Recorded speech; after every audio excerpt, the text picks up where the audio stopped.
દિવસે ને દિવસે સાયબર ક્રાઇમમાં વધારો થઈ રહ્યો છે, જેને લઈને અનેક ભોળા શહેરીજનો આ સાયબર ક્રાઇમનો ભોગ બનીને પોતાની મહામૂલી બચત ગુમાવી હોય તેવા કિસ્સામાં દિન પ્રતિદિન વધારો થઈ રહ્યો છે.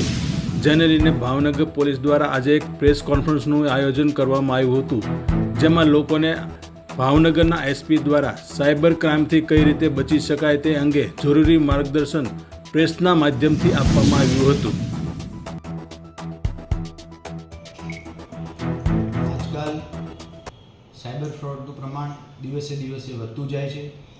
ખાસ કરી આ દિશામાં કેવા પ્રકારની જાગૃતિ લાવી શકાય તથા નાગરિકો સુધી કેવા પ્રકારના ફ્રોડ થઈ રહ્યા છે એ દિશામાં જાગૃતતા લાવવા માટે આજનો આ પ્રયત્ન છે. ખાસ કરી જે પ્રકારના સાયબર ફ્રોડ અત્યારના સમયમાં થાય છે એમાં સૌથી મોટો કોઈ ફેક આઈડેન્ટિટી એટલે કે એના કોઈ સગા સંબંધીનું નામ ધારણ કરી અને એને કોઈ પણ મદદની જરૂરિયાત છે એમ કરી અને ભોગ બનનાર પાસેથી ચોક્કસ રકમનો આર્થિક લાભ મેળવવામાં આવતો હોય છે. બીજો કેસ એવો બને છે કે ક્રેડિટ કાર્ડ માટે થઈ અને કોઈ પણ બેંક અથવા ફાઇનાન્સ કંપનીમાંથી બોલું છું એમ કરી એની પાસેથી ક્રેડિટ કાર્ડ માટેના અલગ અલગ પ્રકારના જે ડોક્યુમેન્ટ્સ છે એ મંગાવવામાં આવે છે. પછી એમાં ચોક્કસ પ્રકારની ફીસ ભરવી પડશે, પછી જ ક્રેડિટ કાર્ડ ઇસ્યુ થાય. આ મુજબના પણ ફ્રોડ વધુ પ્રમાણમાં જોવા આવતા હોય છે. બીજો એક નમૂનો એ પ્રકારનો છે કે જ્યારે પણ ઓનલાઈન શોપિંગ કરવામાં આવે ત્યારે ભળતી વેબસાઇટ આ લોકો જે ફ્રોડ્યુલન્ટ છે એ ઊભી કરે છે અને આ રીતે જે ભોગ બનનાર છે એને એ વેબસાઇટ ઉપર પેમેન્ટ થાય છે, પણ ખરેખર એની ઉપરથી કોઈ પણ સામાન એને મળતો નથી હોતો.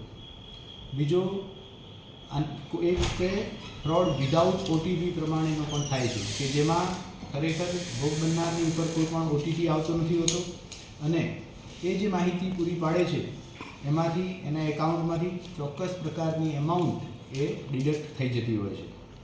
એ પ્રમાણે જ્યારે પણ કોઈ જગ્યાએ લોન માટે એપ્લાય કરેલું હોય અથવા કોઈ પણ સર્વેમાંથી ડેટા આ લોકો મેળવી અને જરૂરિયાતમંદને લોન માટેનો લલચાવવાનો ફોન કરતા હોય છે. આ ફોન દરમિયાન પ્રોસેસિંગ ફી માગી અને આ રીતે આર્થિક એને નુકસાન પહોંચાડી એની સાથે ફ્રોડ થતો હોય છે. એવો જ જ્યારે કોઈ પણ ઓનલાઈન ટિકિટ બુક કરવામાં આવે, એર ટિકિટ હોય, મૂવીની ટિકિટ હોય કે કોઈ પણ ફૂડ પાર્સલ માટેની ટિકિટ હોય, એનો ડેટા મેળવી એ લોકો ચોક્કસ પ્રકારની સ્કીમ ચાલે છે. એકની સાથે આટલા પર્સનને ફ્રી આપવામાં આવશે, આ પ્રકારની લોભામણી જાહેરાતો આપી અને એની સાથે ફ્રોડ કરતા હોય છે. આની સિવાય ખાસ કરી અમુક ટાસ્ક ફોર્સમાંથી બોલું છું, તમારા આ કોઈ સંબંધીને આવી જરૂરિયાત છે એમ કરી અને અલગ અલગ પ્રકારના સાયબર ફ્રોડ થતા જોવામાં આવતા હોય છે. ઘણી વખત કસ્ટમર કેરમાં જે નંબર ડિસ્પ્લે થાય છે એ કસ્ટમર કેરનો નંબર આ જે ફ્રોડર હોય છે એમને લગાવેલો હોય અને કસ્ટમર કેરમાં નંબર લાગ્યો છે એમ સમજી ભોગ બનનાર પોતાની બધી ડિટેલ એની સાથે શેર કરતા હોય છે અને એમાંથી પણ એની સાથે આર્થિક ફ્રોડ થતો હોય છે. કેવાયસી અપડેટના બહાને કોઈ પણ બેંકમાંથી બોલું છું એમ કરી એનો પિન નંબર કે પાન નંબર લઈ અને પછી એની સાથે ફ્રોડ થાય છે.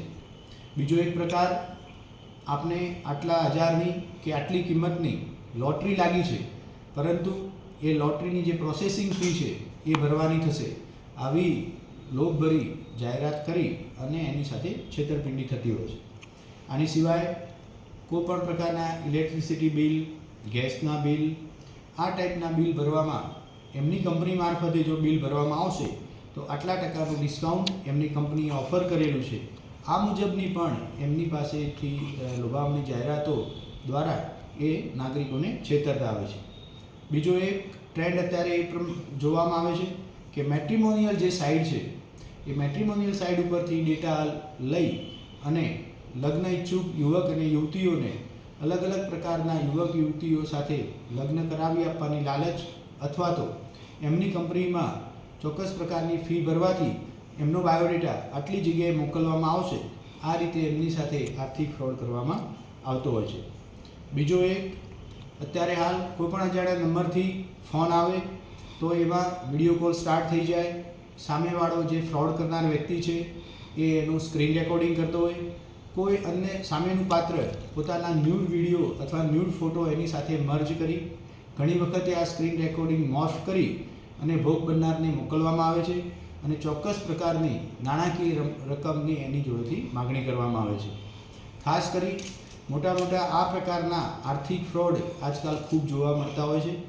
મીડિયાના માધ્યમથી નાગરિકોને એ જણાવવાનું છે કે આ જે મહત્ત્વના આજે ચર્ચા કરવામાં આવી એ મુજબના કોલ અથવા એ મુજબની વેબસાઇટ ઉપર આપણે જો કામ કરવાનું થાય તો ખૂબ સાવચેતી બરતવી જોઈએ. કોઈ પણ લોન માટે બેંકનો સંપર્ક કરવો જોઈએ અને કસ્ટમર કેર માટેનો ઓથેન્ટિક નંબર વપરાય એવો હંમેશા આગ્રહ રાખવો જોઈએ. કોઈ પણ પ્રકારનો ફેક કોલ આવે છે અથવા આર્થિક ઉચાપત થઈ હોય એવું જણાઈ આવે તરત જ પોલીસનો સંપર્ક કરવો જોઈએ. પોલીસની ટીમ સતત નાગરિકોને મદદ કરવા માટે તત્પર છે. ભાવનગર જિલ્લાની વાત કરીએ તો છેલ્લા 4 વર્ષમાં કુલ 1,49,00,000 ફંડ રિફંડ કરી ભોગ બનનારને પરત આપવામાં ભાવનગર પોલીસે કામગીરી કરેલી છે.